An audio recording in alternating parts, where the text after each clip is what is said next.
गोठी पण गेली कामात ना. ये रे बाबा लवकर आता खाली.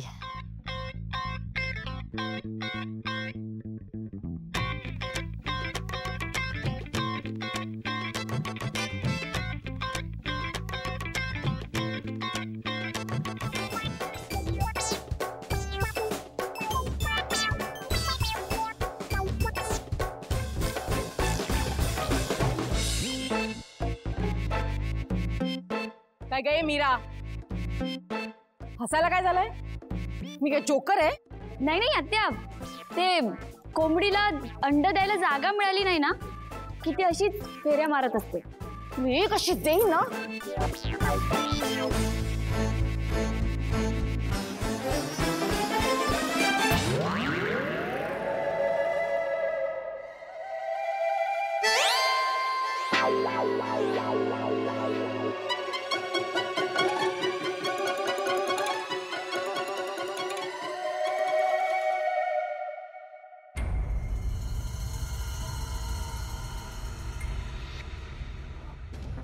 अथर्व, ऐक ना, माया तुला बोलवते तिच्या खोलीत.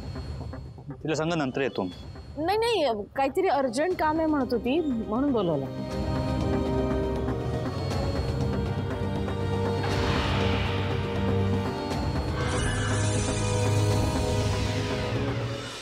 अथर्व तर मायाच्या खोलीत गेला. आता मीरालाही पाठवायला हवं. मीरा,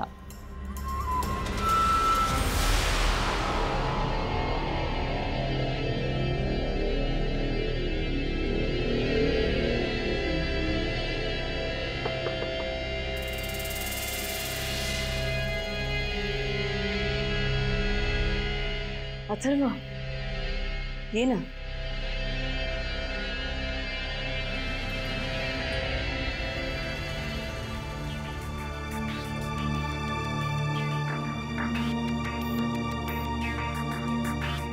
आत्या सांगत होती तुला काहीतरी अर्जंट काम.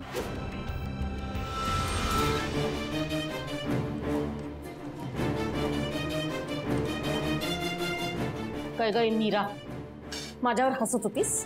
जरा स्वतःच्या नवऱ्याकडे पण बघत जा. हा, चहा हवाय त्याला. मायाच्या रूम मध्ये तो, नेऊन दे त्याला चहा.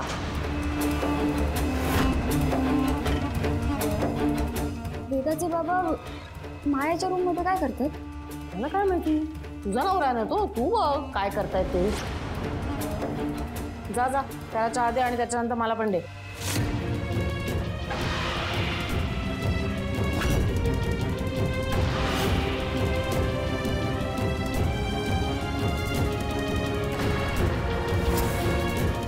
हो, ॲक्च्युली म्हणजे अंबिका आणि तुझ्या ॲनिव्हर्सरीसाठी आपण सगळेजण देवळात गेलेलो, पण तिकडे वेगळाच गोंधळ होऊन बसला.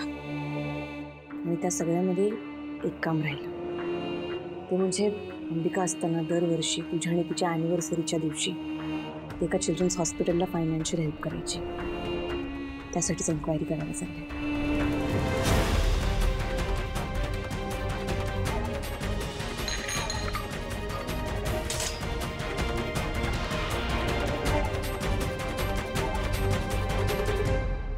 दे दे.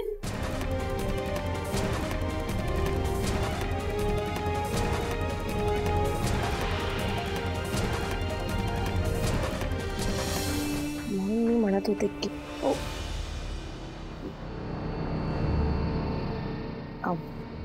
माळशील का? मी म्हणजे मला उशीर होतोय. आता उचललायस तर तेवढा मारूनच दे. मारतोयस ना?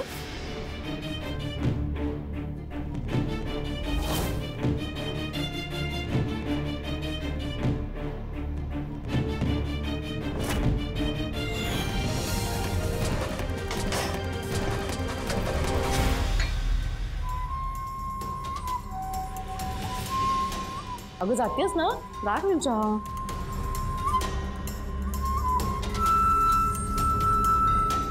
चला चला, बघायला हवं.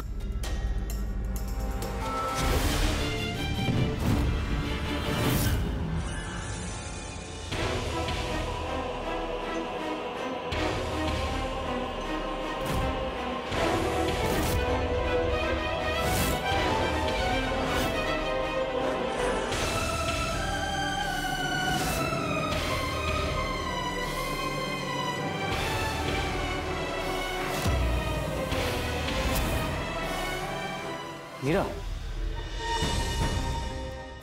वेळेवर आलीस. हिला हा गजरा माळायला हेल्प करशील का?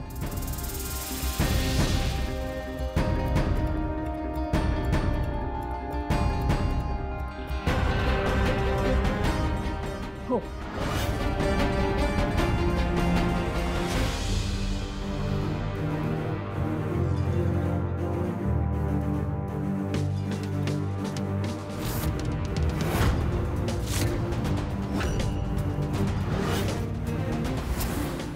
मीरा. हाँ. एकदम मी पडतो.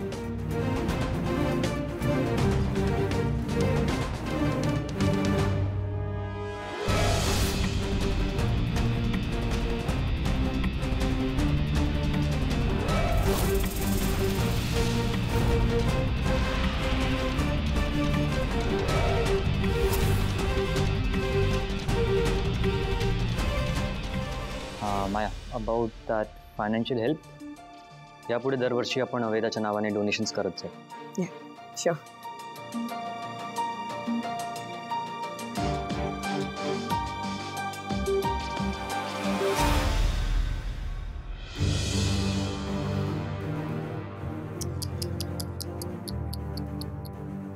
नाराज झालीस माया? त्यांच्या हातून केसात गजरा माळणं तुझ्या नशिबात नसेल माया, पण हातात बेड्या नक्कीच पडतील. तुझं हे खरं रूप समजल्यावर ना तुझ्या गळ्यात फाशीचा दोर त्यांच्यामुळेच पडणार. Meera, shut your mouth.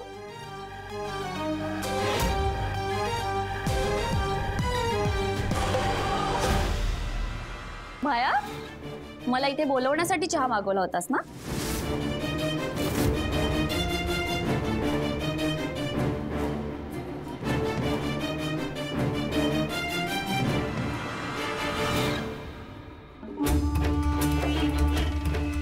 वाया नको जायला ना.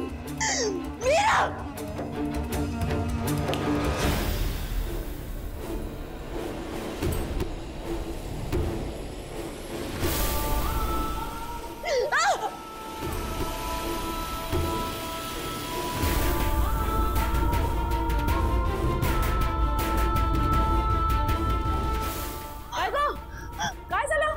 काही नाही आत्या, माझी नक्कल करत होती ना, फसली बिचारी. वेदाच्या बाबांनी माझ्या केसात गजरा माळला हे जुंबले तिला. हो ना?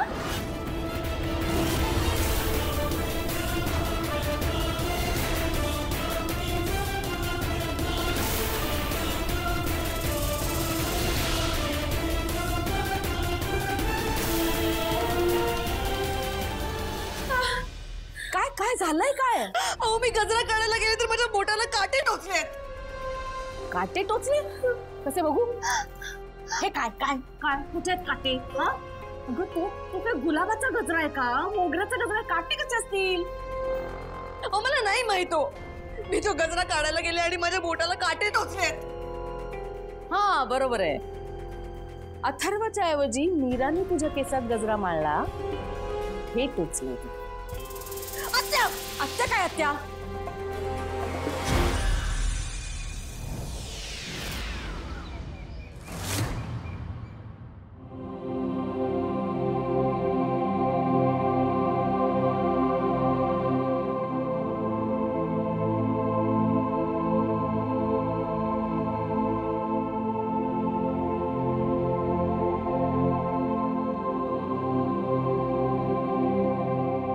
वेदा, काय झालं?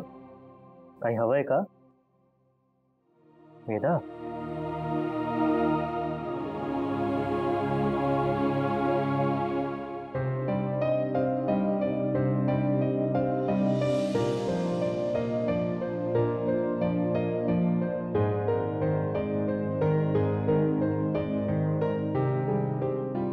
वेदा,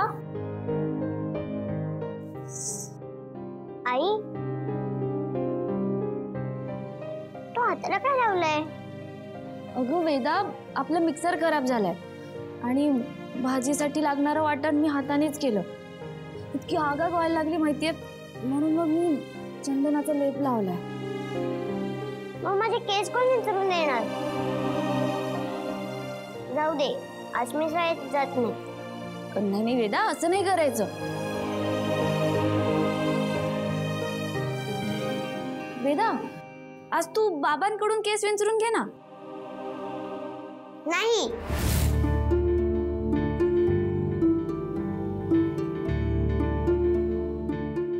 वेदा, तू बघतेस ना माझा हात. आजच्या दिवस घे ना बाबांकडून केस विंचरून प्लीज. नाही म्हणजे नाही. तुला आईची काळजीच नाहीये ना ग. आपली आई किती काम करते, आपलं सतत ऐकत असते, पण तुला तिचं काहीच पडलेलं नाही. जाऊ दे वेदा, मी जाते आणि हात धुवून येते. मला त्रास झाला ना तरी सुद्धा चालेल, होऊ दे माझ्या हाताची आगा.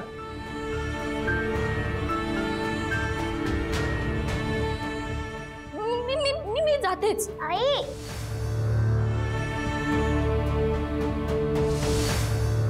घेते मी केस विचारून.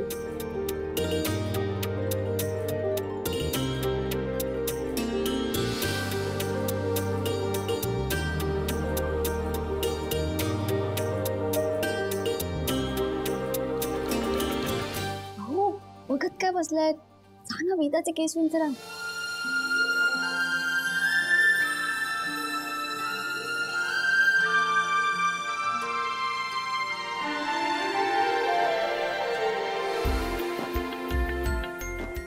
हो जा तुम्ही आधी. आई ग, खूपच आगाग होते. घेऊ.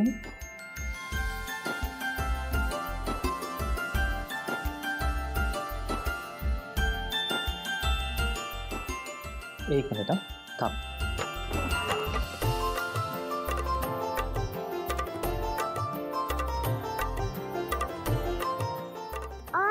माझे केस उडले गेले ना. सॉरी बाळा. ते मी खूप दिवसानंतर करतोय ना, म्हणून आता नाही होणार परत. मी सावकाश करतो. सॉरी.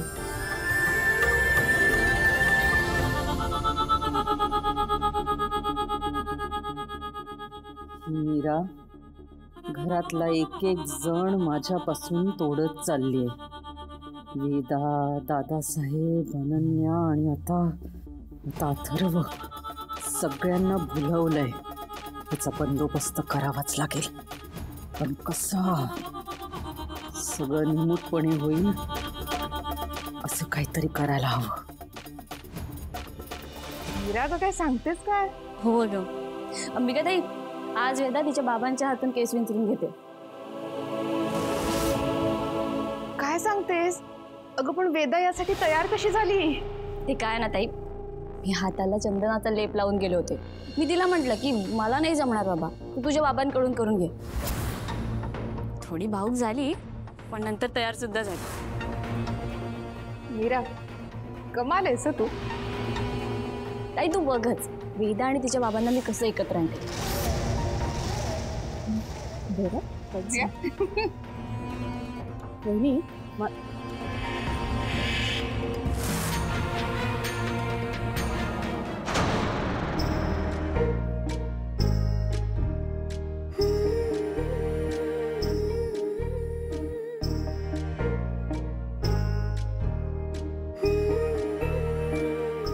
आता दुखत नाहीये ना? बरोबर करतोय मी? हा, ओके.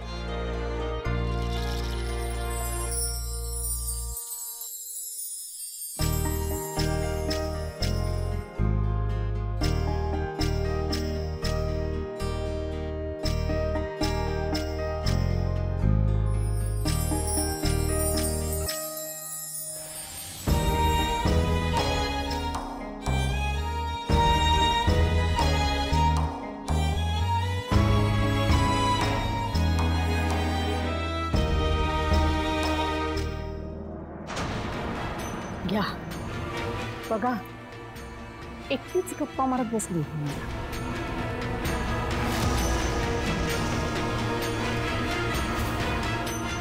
मला तर ना ही कम्प्लीट वेगळी वाटते.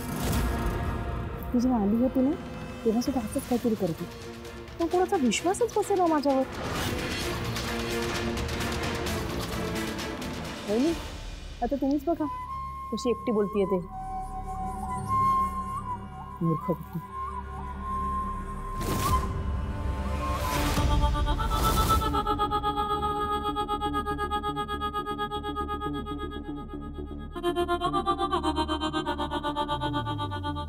मीरा वेडी.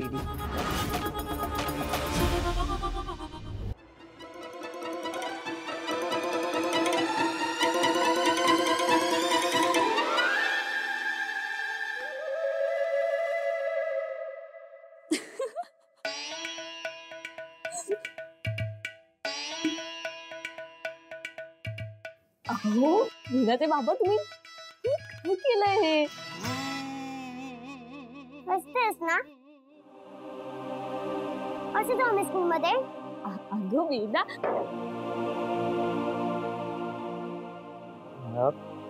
खूप दिवसानंतर करतोय ना, म्हणून थोडेसे खराब झालेत तुझे केस. हा थोडीशी. क्या आय एम सॉरी. मी ठीक करतो. ओके, काही नको. मी अगली दिसावी म्हणून केलंस ना तू हे? बाळा, माझी प्रिन्सेस आहेस. मी असं मुद्दामून का करेन? तो खूप दिवसानंतर करतोय म्हणून असं झालंय. आता आधीसारखं करण्यासाठी मला थोडा तरी वेळ लागेल ना. हो ना? तू ना असंच आहेस. समजून घे ना माझा प्रॉब्लेम प्लीज. आता माझं स्कूल मिस होईल. हो मला माहितीये, पण थांबा थांबा थांबा, तुम्ही दोघं भांडू नका.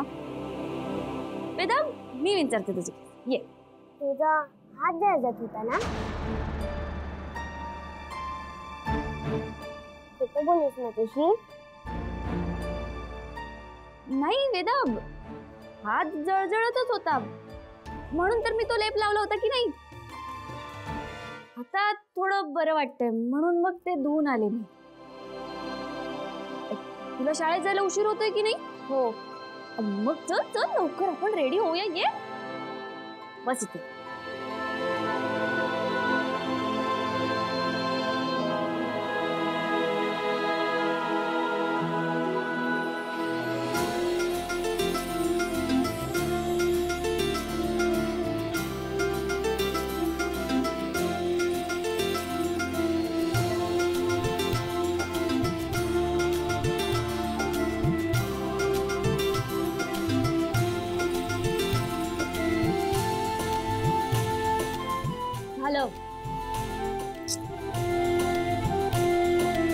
गोड दिसते. ते आधी केलं असतंस तर उशीर नसता झाला. हसलीस तू माझ्यावर.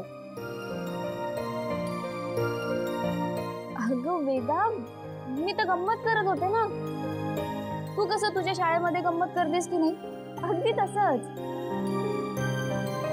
वेदा, आजकाल तू मला तुझ्या शाळेतल्या गमती जमती सांगत नाहीयेस. सांगेल की. कालच आम्ही एक गेम खेळलो. अरे वा, कुठला गेम? स्टॅच्यू आणि ओव्हर. वेदा, हा कुठला गेम आहे? तुला माहित नाही? नाही ना. थांब मी तुला सांगते. आपण ना स्टॅच्यू बोलायचं आणि मग आपण स्टॅच्यू बोलल्यावर आपण स्टॅच्यू बोलायचा आणि तो आपण स्टॅच्यू बोलायचं मग तो मी सांगू? हा मी सांग. मीरा बघ, खूप सिंपल गेम आहे. या गेम मध्ये जर समोरची व्यक्ती आपल्याला स्टॅच्यू असं म्हणाली ना, तर आपण जागच्या जागी थांबायचं. जोवर ती व्यक्ती आपल्याला ओव्हर असं म्हणत नाही ना, तोवर अजिबात हलायचं नाही. जर का आपण हल्लो तर याचा अर्थ असं निघतो की आपलं त्या व्यक्तीवर प्रेमच नाही. हो ना? अरे बापरे, किती कठीण गेम आहे हा. काय अवघड बिघड नाही. चल नाही खेळूया, मज्जा येईल. नाही नको बाबा, मला नाही जमायचं ते. आई प्लीज खेळूया ना. तुला माहितीये मला हा गेम खूप आवडतो. आम्ही काय सुद्धा माझ्याशी खेळायचे. आई प्लीज प्लीज प्लीज खेळूया ना प्लीज. बरं बरं हो. ये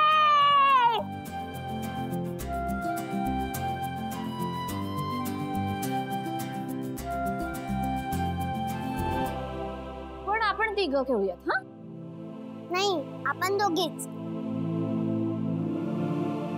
वेदा, अगं मला हा गेम माहित नाहीये ना, माझ्यासाठी नवीन आहे.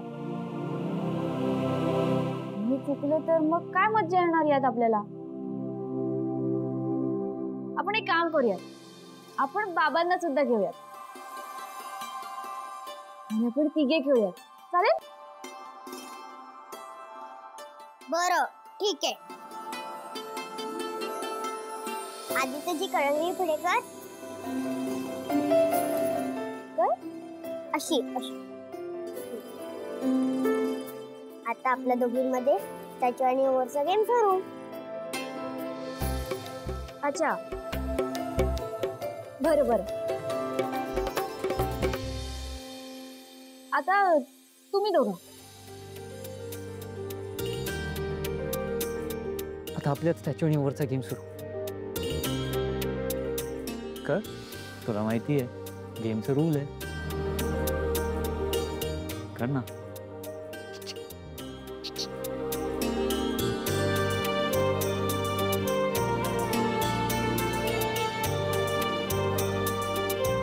आता तुम्ही दोघं.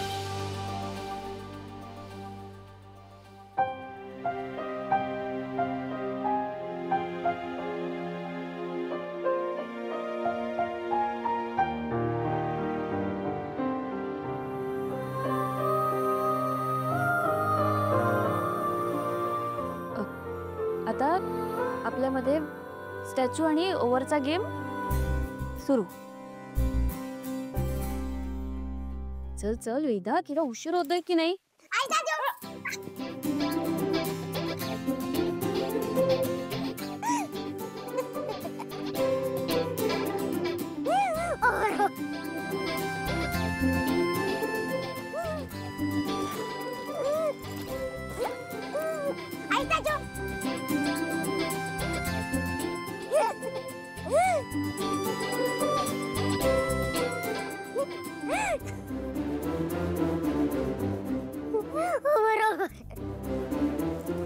वेदा बघ, कंपास विसरलीस.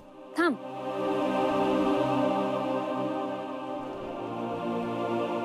अगं वेदा, मला पण स्टॅच्यू दे ना, मी पण खेळतोय ना तुमच्या सोबत.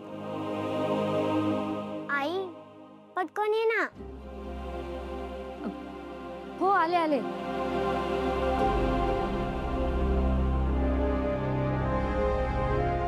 वेदाचे बाबा, वेदा तुम्हाला स्टॅच्यू करत नाही तर काय झालं? तुम्ही तिला स्टॅच्यू करा ना. तुम्ही करा. वेदा हे घे. वेदा स्टॅच्यू. आई चल, स्कूलला जायला उशीर होतोय. वेदा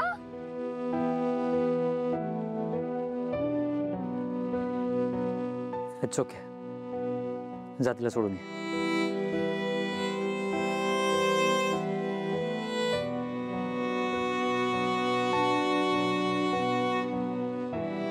वेदा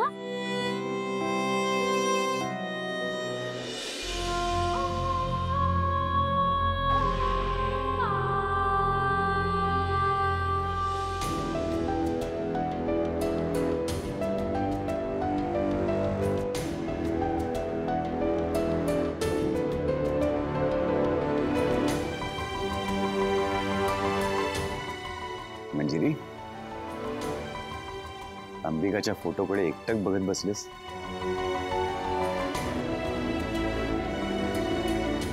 अंबिकाने आपल्याला असं सोडून जायला नको होतं. पण खरं सांगू, आपण जितका भूतकाळाचा विचार करू ना, त्यातनं फक्त दुःखच पदरी येतं. मी तुम्हाला म्हणाले होते की गेले काही दिवस अंबिका रोज माझ्या स्वप्नात येते. अथर्व आणि वेदाविषयीची तिची काळजी बोलून दाखवते. मला असं वाटतं की तिचा आत्मा अस्वस्थ आहे.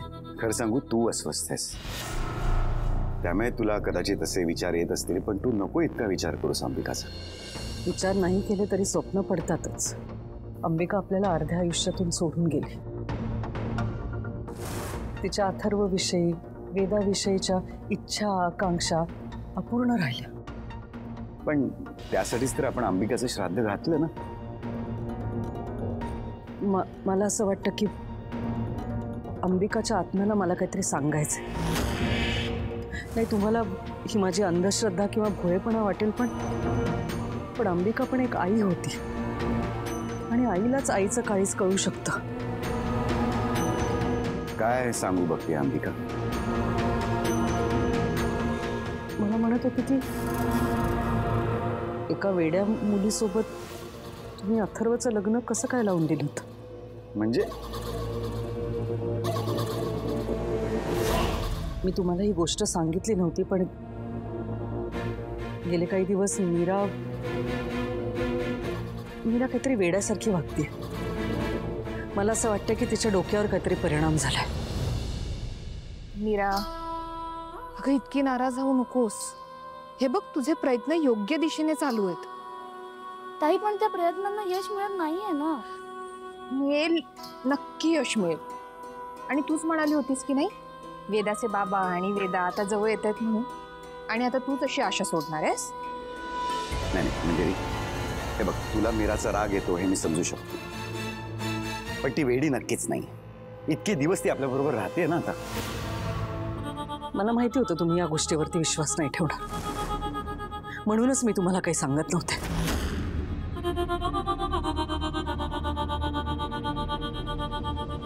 मंजिरी,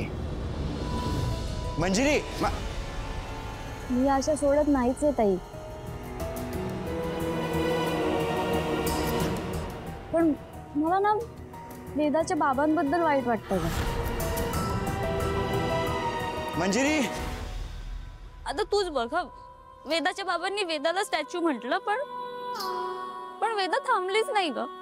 याचा अर्थ काय होतो की वेदाचं तिच्या बाबांवरती प्रेम नाहीये, आपल्या मुलीचं आपल्यावर प्रेम नाहीये हे कळल्यावर कुठल्याही बापाला वाईटच वाटेल ना ग.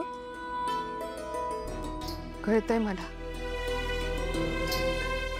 पण मीरा, वेदा इतकी लहान आहे ना की तिला नाही कळत ग या गोष्टी अजून.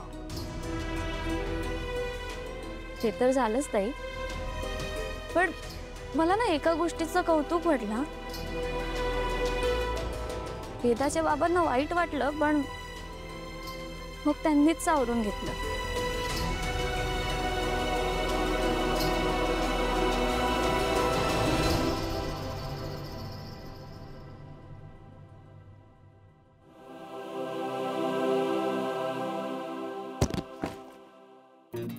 मीरा, तुझा फक्त गोंधळ सुरू असतो. काय करतेस तू? चुकून पडलं माझ्याकडून. तू एक काम कर ना, हवं असेल ना तर एक काम कमी कर, पण नीट कर, लक्ष देऊन कर, म्हणजे ना दुसऱ्यांना तुझे काम.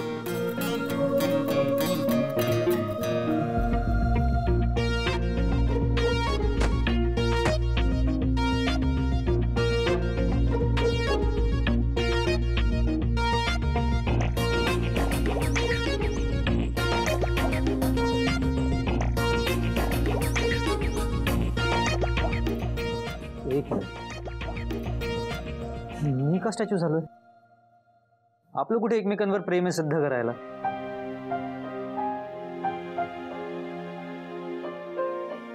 मी पण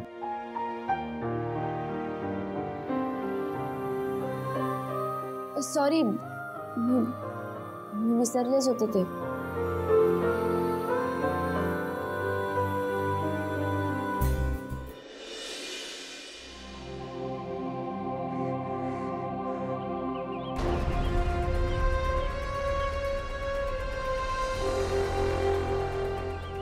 मीरा,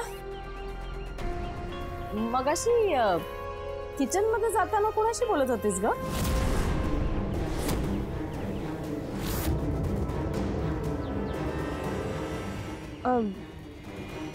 कधी? अगं मगाशी पायऱ्या नाही का उतरत होतीस तू, तेव्हा कोण होतं बरोबर?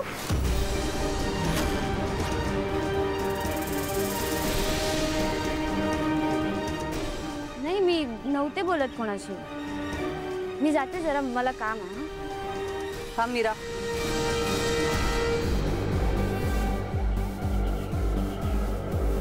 नर्मदा म्हणते तो बरोबरच. मी सुद्धा तुला बऱ्याचदा हातवारे करत कोणाशी तरी बोलताना बघितलं. काय प्रकार आहे हा?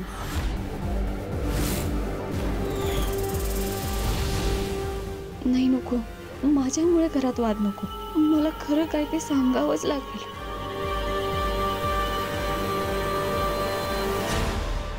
मीरा, बोल ग, मामी विचारते काहीतरी.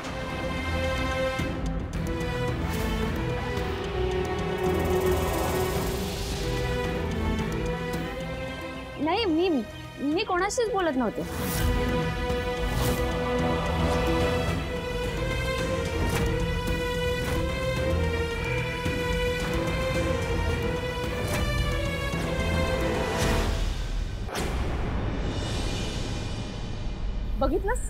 बघितलंस ना दादा, कसा विषय टाळून निघून गेली ती.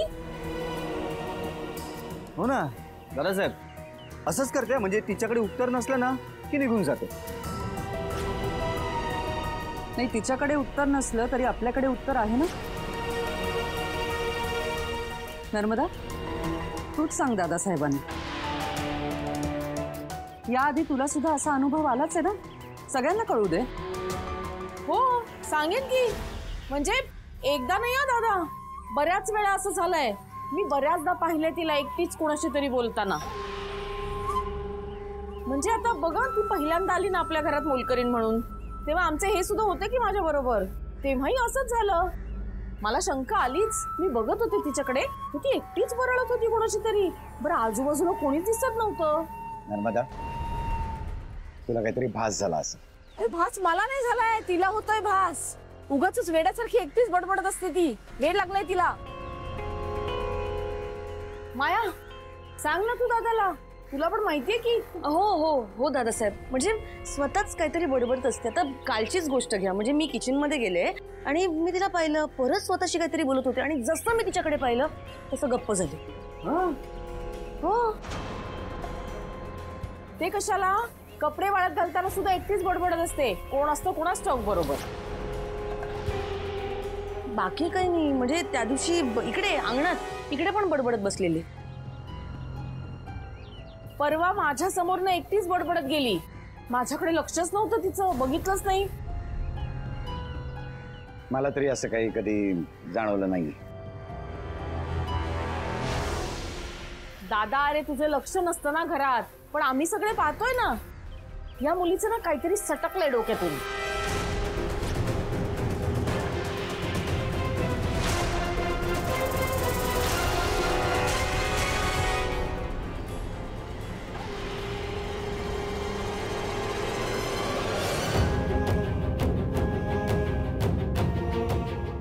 मगाशी किचन मध्ये जाताना कोणाशी बोलत होतीस ग? मी सुद्धा तुला बऱ्याचदा हातवारे करत कोणाशी तरी बोलताना बघितलं.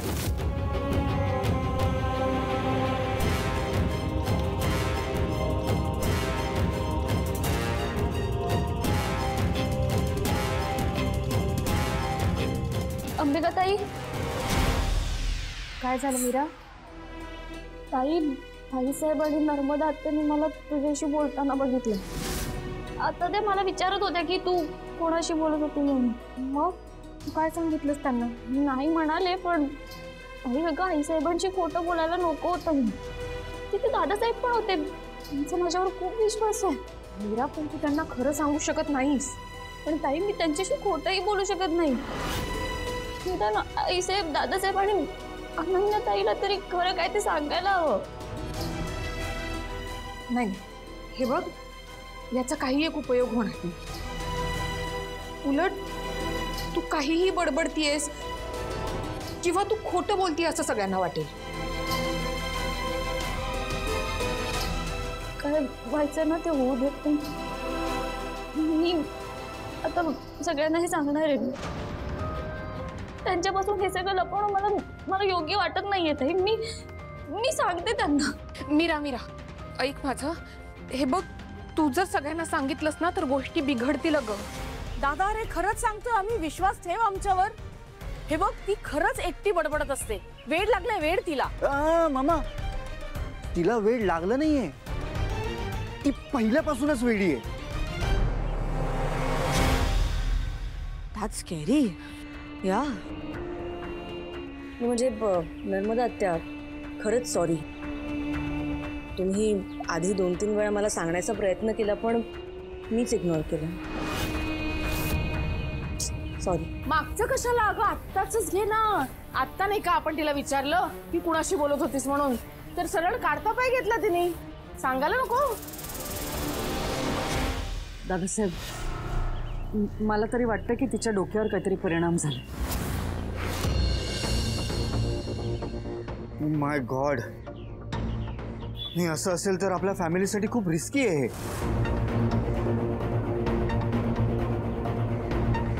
नाही नाही, आपण लवकरात लवकर एखाद्या डॉक्टरकडे दाखवायला हवं तिला. हा अजित, बस.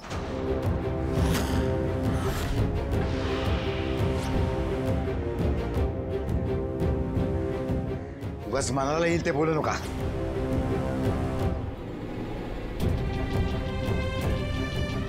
का नाही बोलायचं त्यांनी? तो पण आपल्या घरातला एक सदस्यच आहे ना, त्यालाही काळजी वाटते.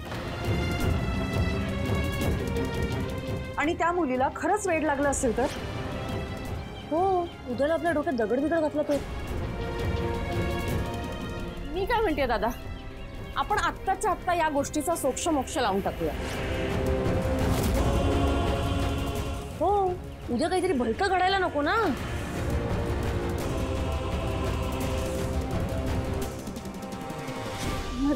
मला जाऊन दे. नाही मीरा, आई, हे बघ, मला आईसाहेबांशी बोलायचंय. सोड तू माझा.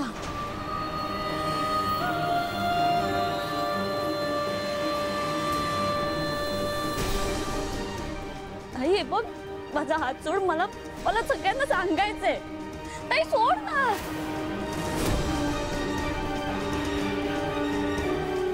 ताई,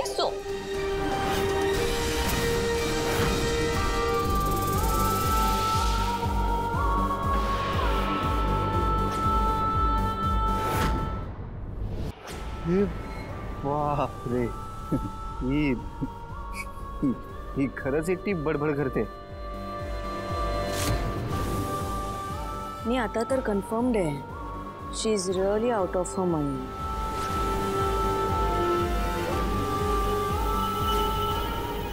दादा, बघतोयस ना तू? हा, आता तरी विश्वास बसतोय का आमच्यावर? कसं आहे, हो, आपली वेदा रोज रात्री या मुलीसोबत झोपते. ते धोक्याच आहे ते. आमचं जाऊ दे, तुम्ही स्वतःच्या डोळ्यांनी बघताय ना.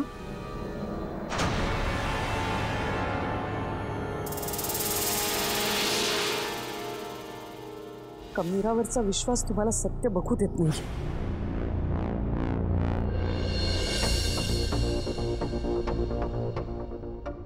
दादासाहेब,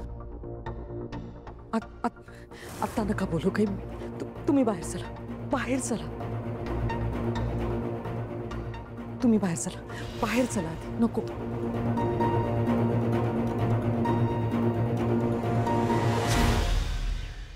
वहिनी, वहिनी, वहिनी, ऐका ना. तुम्ही का आम्हाला बाहेर घेऊन आलात? आपण तिकडेच होतो तर तिला आपण जाब विचारला असता. हो ना, डिरेक्ट असं रेड हँडेड पकडलं असतं आपण. मग काय? मंजिरी, मला एकदा बोलू दे मीराशी. ऐका माझं, आपण आता जे काही पाहिलंय त्याची जाणीव तिला आता व्हायला नकोय. अरे पण तिला खरंच काही त्रास होत असेल तर आपण तिच्याशी बोलायला हवं ना. हो, बोलूया ना, पण वेळ आली की बोलूया. मंजिरी, पण वेळ निघून जाण्याआधीच आपण सावधगिरी बाळगायला हवी ना. नंतर तिचा त्रास आणखीन वाढत जाईल ना. आणि तिचा त्रास वाढला की ती आपल्या सगळ्यांना त्रास देईल. एक्झॅक्टली. म्हणजे तिला आत्ताच कॅच करायला हवं, नाहीतर पुढे जाऊन ती ही गोष्ट डिनाय करेल ना. आपण सगळ्यांनीच पाहिलंय की तिच्या वागण्यात वेडसरपणाची झाक आहे. आपण आत्ता जर का तिला काही बोललो तर ती हिंसक पण होऊ शकते. आपण तिला समजावून सांगू. पण दादा, काय उपयोग आहे? समजावून सांगितलं तरी ऐकणार आहे का ती? नर्मदा, प्रयत्न करायला हवेत की नको? माझं इतकंच म्हणणं आहे की आत्ता नको. ती शांत झाली की आपण बोलू तिच्याशी. हा, आणि आपण सगळ्यांनीच पाहिलं म्हणल्यानंतर ती खोटं नाही बोलू शकणार. फक्त आत्ता आपण तिला काही बोललो आणि तिने ते चांगल्या पद्धतीने नाही घेतलं आणि जीवाचं काही बरं वाईट करून घेतलं तर.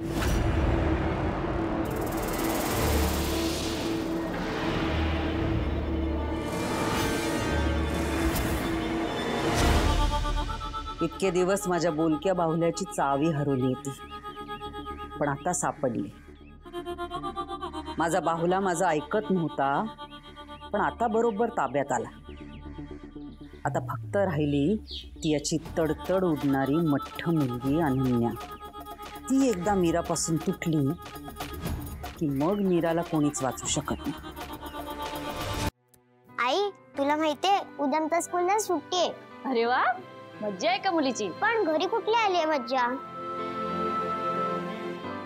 घरी नाही.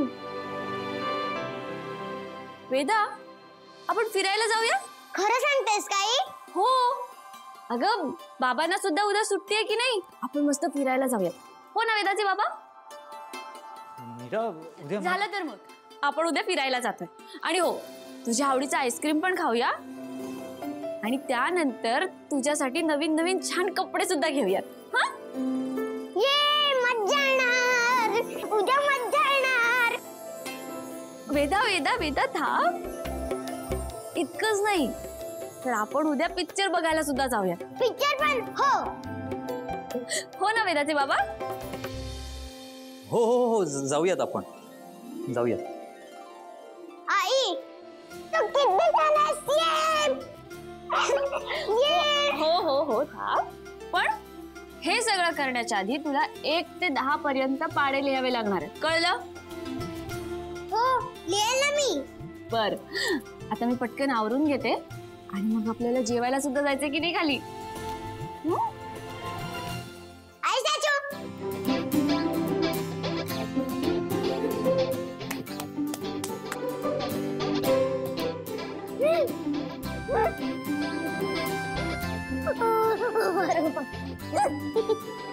वेदा, मला काम करू देत ना. आई चाचू.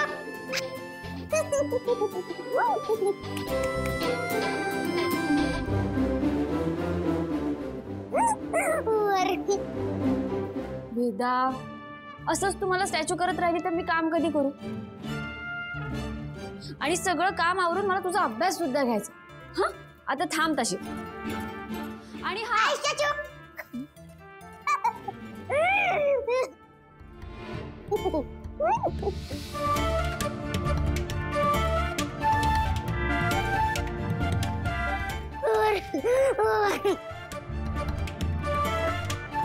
वेदा, तुला ना धपाटे घातल्याशिवाय तू ऐकणारच नाही. खूप मस्ती करायला लागली.